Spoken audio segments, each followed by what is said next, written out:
अब इसके बाद हम आपको सीधे लेकर चलते हैं असम। असम की अगर बात करें, उसका जो एग्जिट पोल है वो हमारे पास डेटा आने वाला है, लेकिन जो इंटरेस्टिंग टेक है यहां पर, मैं राजेश जी के पास जाना चाहूंगा। राजेश जी, उड़ीसा की अगर बात की जाए तो जो अभी तक हमारे एग्जिट पोल में चीजें आ रही हैं, गेन्स की बात की जाए तो बीजेपी, हेमंत सर का कहना है कि ये वही गेन्स है जो एक्सपेक्ट कर रहे थे, लेकिन जो सबसे बड़ा इशू है जिस तरीके से उन्होंने वहां के मुख्यमंत्री को लेकर सवाल खड़े किए,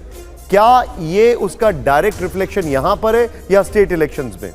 देखिए, ये तो तभी तय हो गया था जब भारतीय जनता पार्टी और बीजू जनता दल के बीच में जब समझौता नहीं हुआ, तभी ये तय हो गया था कि चुनाव प्रचार के दौरान भारतीय जनता पार्टी का जो कैंपेन है वो बीजेडी को छोड़ेगा नहीं और उनके खिलाफ बोलेगा।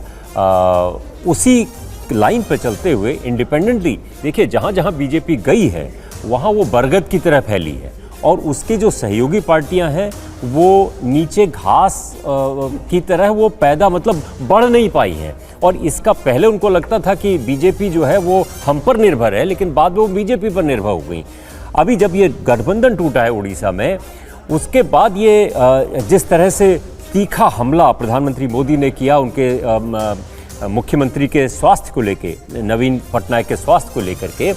उसका देखिए, उसका जो विधानसभा का इलेक्शन है उसमें शायद उसका उल्टा असर पड़ेगा और जो लोकसभा का इलेक्शन है उसमें एग्जैक्टली जिस तरह से बीजेपी सोच रही थी उनको फायदा होगा। और सिर्फ बीजेपी नहीं सोच रही थी बल्कि जो पोलस्टर्स हैं वो भी ये कह रहे थे कि बीजेपी को थोड़ा फायदा होगा। वो उसी लाइन पर जाता हुआ दिख रहा है अगर ये जो सर्वे है ये सच साबित होता है तो। लेकिन बंगाल में शायद फिर सर ये तो बहुत ही दिलचस्प होगा समझना कि वही मुद्दा अलग असर करता है विधानसभा में और वही मुद्दा अलग असर करता है जब लोकसभा के लोग वोट करने के लिए जाते हैं। ये ऐसा है या फिर प्रधानमंत्री नरेंद्र मोदी का चेहरा ज्यादा बड़ा और विश्वसनीय हो जाता है जब वो लोकसभा के लिए मतदान करने जाते हैं और इस वजह से क्या ऐसा हो रहा है? इन मुद्दों पर बात करेंगे आगे भी।